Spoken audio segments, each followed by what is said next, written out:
go through. But I would get letters and he's saying, I'm just thinking about you. And I was able to push through. Yeah. Thinking about my hard days that he saw me get up from. Yeah.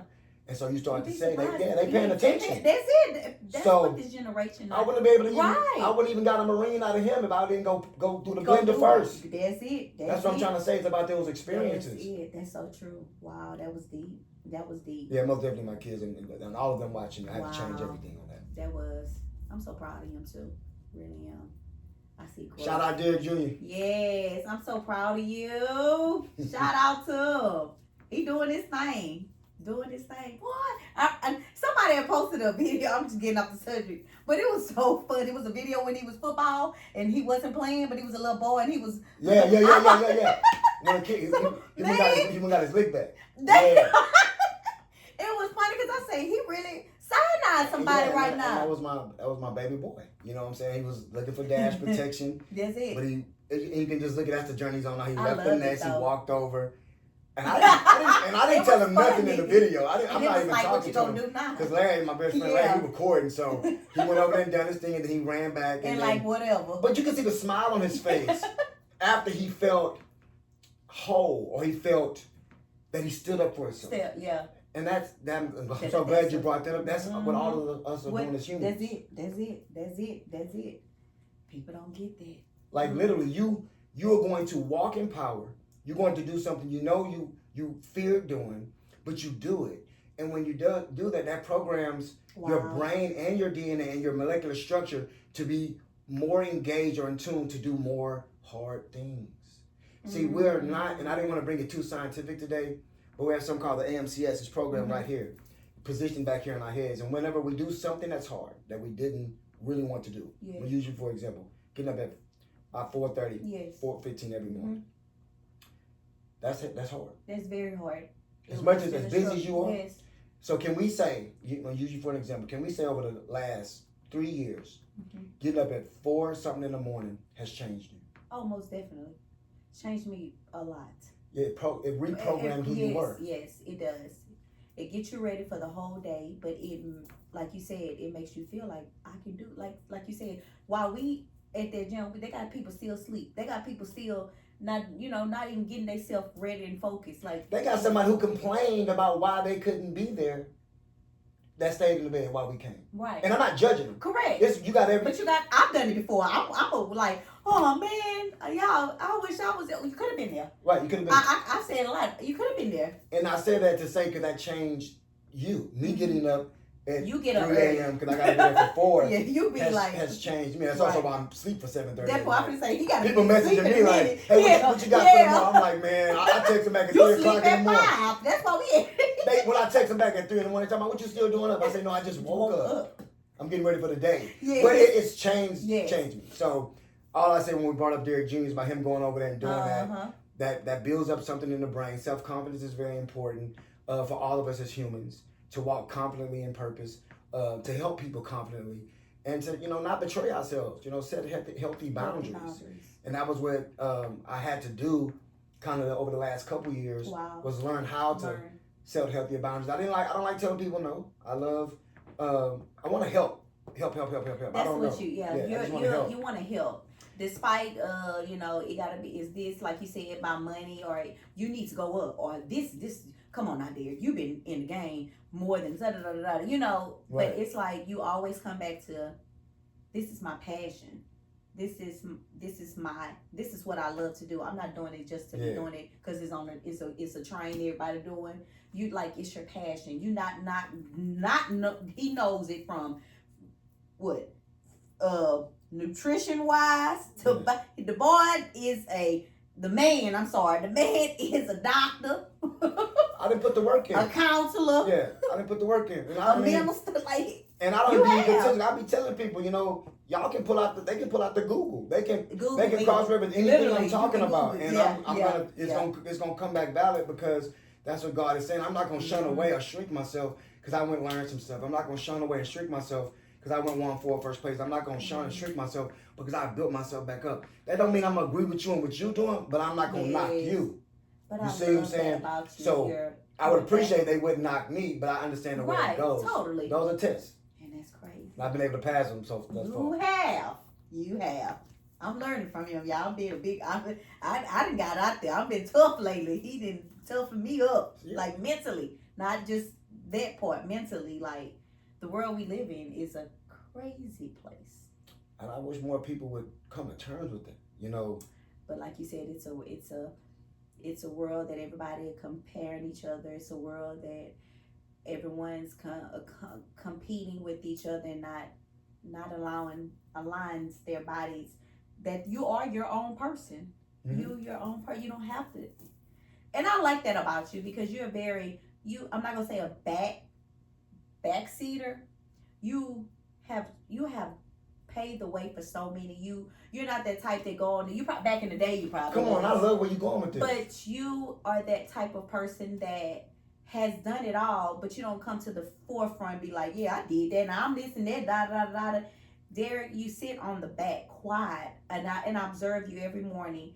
You go on that bench, you read or do whatever you do. I don't know if you're reading, you're doing your journal. That's one thing, and I've learned that too about people. You have to start journaling. Yeah. But you do all of that. People don't see that back party. People don't see this man goes through I'm not going to say a schedule, but he doesn't. And you can post a lot, or you can do this and that, or like this person lost this, or this part. You're not a rah-rah type of person. Right. And you sit back and let everybody else do that cheerleader stuff and get the glory. But in reality, you have like I kind of got away from it. You've gotten away from, but you have so many flowers that needs to be given to you that you don't get. I'm gonna touch base. I'm gonna connect that down real quick. When God makes you whole, you know, and I don't want to get too emotional about this, but when you become whole, I can look at my old behavior and say where I was always motivating, encouraging, but maybe just a little bit louder, kind of in the center of the crowd. That's my natural self. I'm a Leo by nature, so I love pointing to people. I love dancing and just shoot. You know how we do it in the morning sometimes. That's me naturally. You know what I'm saying? But when I started accomplishing more that I'm not coming out with, I'm like, you know, I'm more responsible. All of my things are in line. I'm checking, all my dots are checked. Dog fed, kids are good. You know what I'm saying? Now I'm sitting in bed ready for the next day.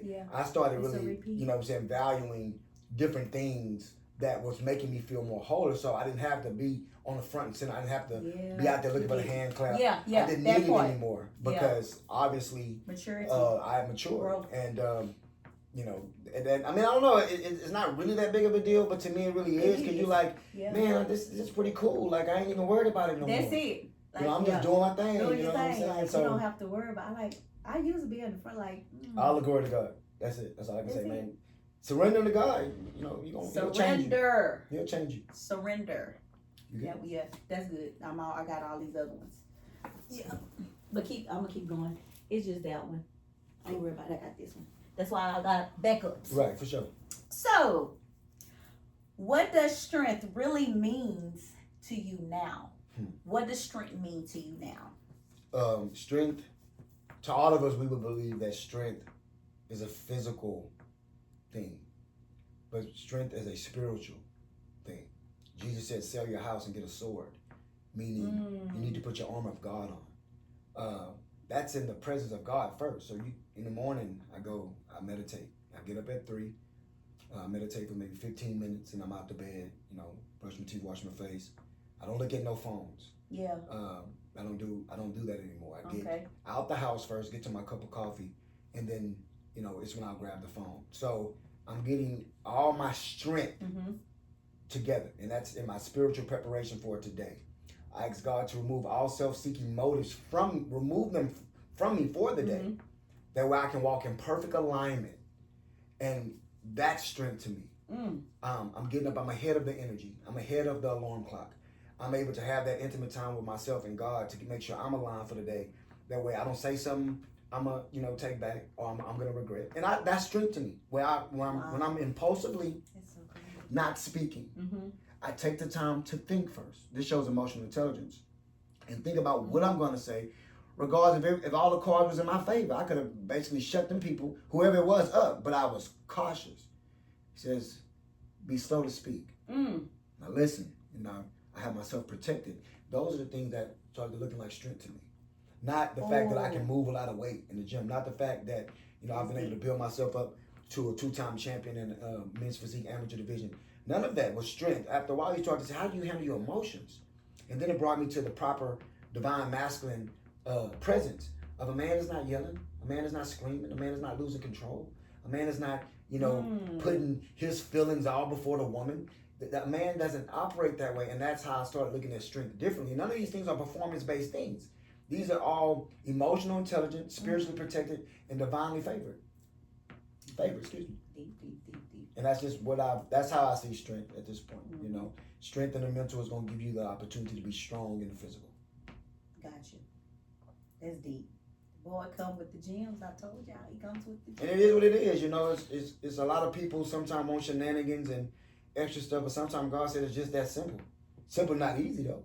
It's not. I'm gonna say it's never. Yeah, but it is sometimes very simple. Get to work. You know what I'm saying? But that's not easy. I'm tired, or I stayed up late last night, or I didn't take care of my business, or I ate too bad. You know, the wrong stuff. Well, it's so many different things that can become excuses. Our job is to notice what becomes excuses and then eradicate them. Get them completely out of it. We don't have time for it.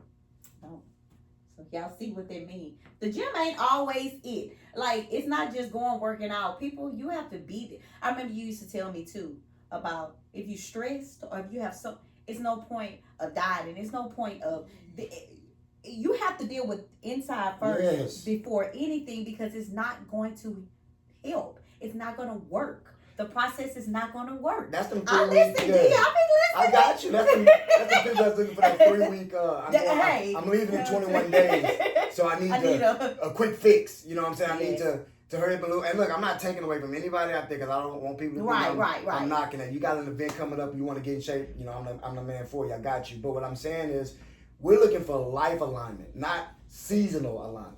You know what I'm saying?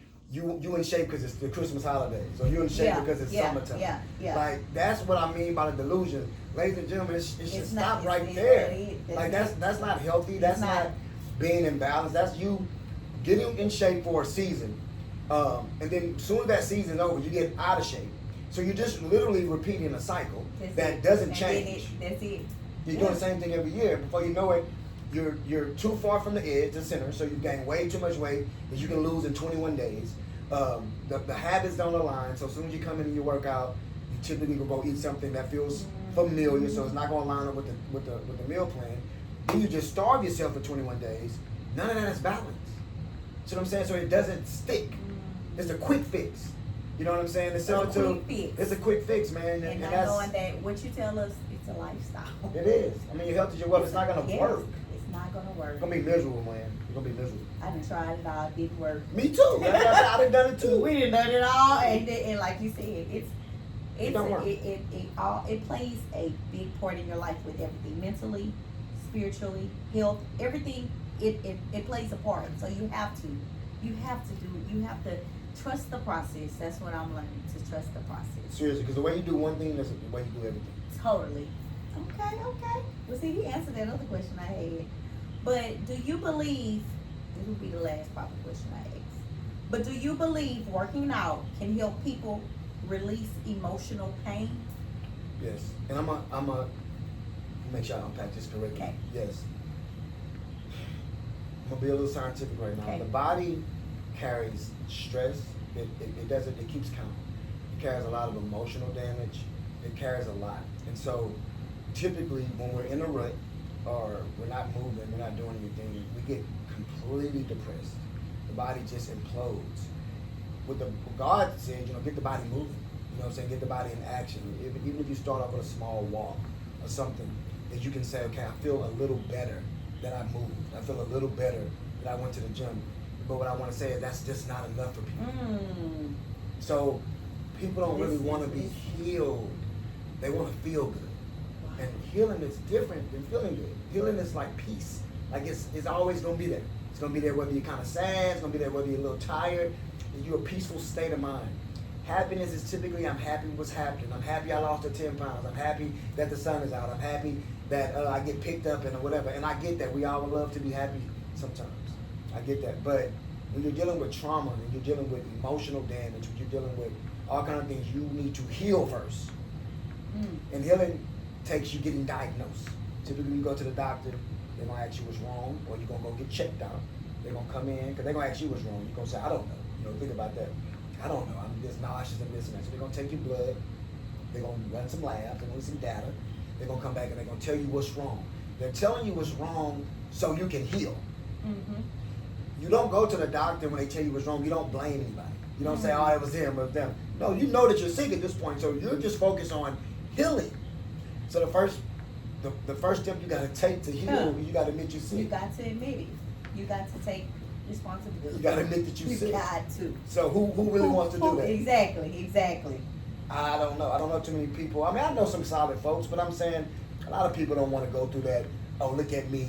I'm hurting. Or look at me. I'm like this. So if you're not willing to do that, admit that you may have that you're sick, or you go get diagnosed. And doctor or God tells you something's wrong. You can't heal. So I would say surrender first. Realize that there's something going on. Pay attention to how things make you feel. Okay. I'm mindful to know that whenever I go for a walk, and I'm taking the gym out of it, go for a walk, put my headphones on, just get some sunlight. That's gonna make me feel 10 times better. Correct. Than sitting in the house just stuck in those feelings. Right. So those are the two options you got. Do I sit in the house and do absolutely nothing and complain, or get on the internet and look at somebody who just posted something positive and shit on their stuff because they moving and grooving and you over here stuck. And you just really, I can't stand him. Like, he's so positive. Oh my God. I'm like, damn, that's what it turned into, huh? I just got to be negative, right? Nah, those are your two options. You're either going to be super negative and look for 10 other people to be super negative on your team with you, or you're going to stand on business with God. You're going to admit that something's wrong. You're going to get up out that rut, right? You're going to I got to get up out of this rut. And once you start moving, you pay attention. And I'm saying moving, running errands, just doing something positive. You say, okay, this. Why do I feel better? Because it's an act of service. Act of service to others as well as yourself. Sitting in self-pity does nothing for nobody. You got a moment to feel it. You get a moment to think about it. You get a moment to say, I probably should have made a better choice. Yeah. That's why that feeling is there. Yeah. That feeling's not there for you to blame. That feeling is there for you to say, I don't want to feel like this anymore. I should have made a better choice. I shouldn't have did that. I should have went home instead of going that way. I told them I was going to be there this time instead of doing that. But we are so quick to blame. So we can't blame, because if we blame, we can't heal. As soon as we realize we got a problem, then we can heal, then we can help others. That was a good one. You can't pour from an empty cup. It doesn't. It's all physics to a certain degree. How can you pour from an empty cup? Yeah. It doesn't work. You have to have something to pour into something. So that's self-love. You have to love yourself. That's it.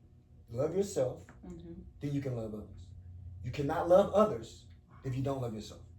So people would say, no, I love you. I'm a star for you. I get that mindset, right? Yeah. I get that mindset. But that's deep. You may want to starve because you don't want to look weak. You may not really love this person to where you want them to eat before you. You just don't want to look a certain way. See, God keeping score. Wow. He know your heart. He's going to weigh that against a feather. So you better have a light heart. So we can be Christian. We can be Muslim. We can be of any religion we want to. Yeah. And we can play with God, and he's going to, however you serve him, he's going to completely know. Because he's weighing it against a feather. And if you have a heavy heart, you got heavy burdens. You want to be light as a feather. And that means that you just surrendered. You're walking in peace. And I can't explain how that feels to everybody. I'm sorry, and I would love to. Yeah. Because things over the last 6 years, everything hasn't went right. Was in a terrible accident back in August. Where I actually lost pulse for a minute. I had an out-of-body experience. It was the worst accident I've ever been in. I walked away from several bad accidents. And I said to myself during this course, I said, well, damn, I'm doing everything right.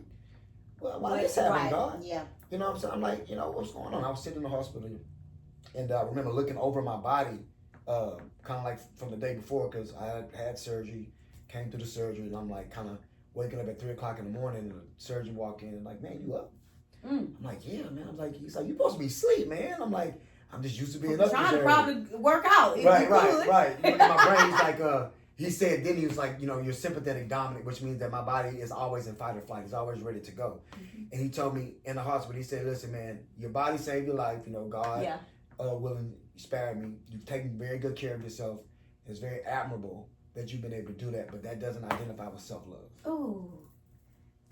He said, you've been working so hard, proving, because we ended up having, kind of bonding. Yeah.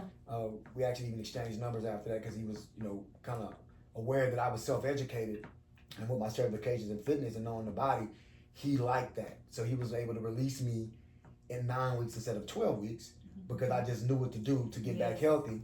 And I didn't have to go talk to John and Jane at the gym, all my partners. I'm talking to a surgeon. You knew. So God said, look, I'm gonna put you next to a surgeon who's gonna tell you exactly who you are. Wow. He's gonna let you know exactly how sharp you are.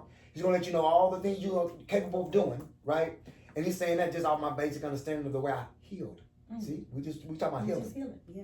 So I went to the surgeon, told him exactly what was going on, after they cut me open and whatever, and he's like, oh yeah, man, you've been busy.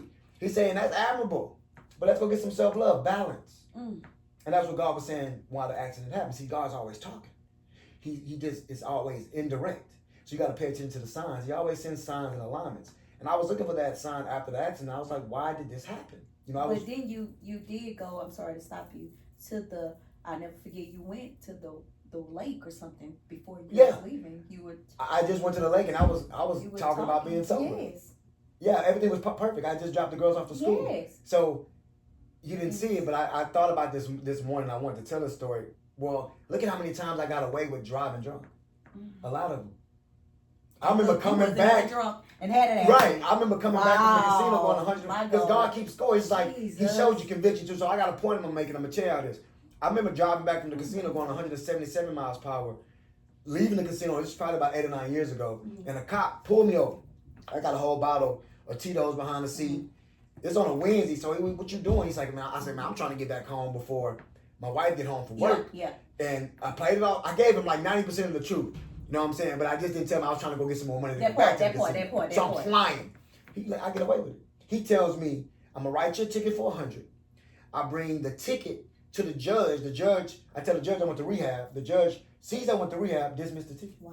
See, God, he knew I couldn't handle everything he did. I thought I was tough. So he didn't put all them heavy things on me. Now, mind you, let's fast forward 8 years.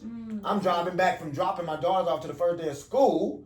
I'm thinking everything good. I'm coming back, go to boot camp. We took some fly pictures, me and my girls. I'm like, shit, we rolling. Let's go back. Let me get back. I'm going to have a heart talk at the park that I got sober at because that's the park I got sober at. And I'm driving back. And I remember seeing Highway 146. I was on 146. I saw I-10. And the next thing I know, I wake up handcuffed in the ambulance. And then I could remember, I passed out again. I could remember looking over my body. And the next morning in the hospital, God was like, that was conviction. Because the cop said, he gotta be fucked up, excuse my language. Yeah. Because it was early in the morning, I had a seizure, so I went head first into this. It's like, he gotta be, I don't drink. No drugs. Wow. The time you ain't doing nothing. Right. That's called the armor of God. Jesus. Nope, I didn't have a way to protect myself during the accident. Yeah. The accident, I had a seizure, so I was knocked out. So when I ran into that truck, it was no one but God that protected me. I couldn't even defend myself. I couldn't move out the way. I couldn't flinch. I couldn't do nothing. I went in it wide open. Completely surrendered, completely at the mercy of God.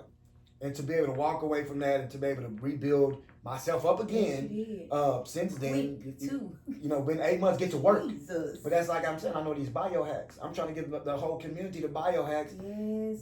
They looking at me like I'm crazy. And I'm like, homie, I done played sports. Yeah. Come on, man. I would have roasted some of y'all. Come on. Yeah. I played sports on the high school level and collegiate and had offers to go to the next level after that. It was just going to be a different journey. Wow. But I'm not using that as a tool. I'm saying, hey, if God said what's for you will be for you. What's not is not.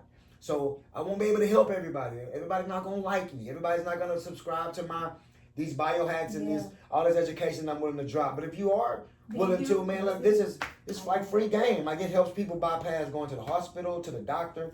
I'm teaching people preventative measures, not reactive measures. No. See what I'm saying? You want to run to the hospital now, your blood pressure high. What about taking advantage of that now and then using that black subculture? Oh, I'm going to see when I'm dead, or I'm going to get this.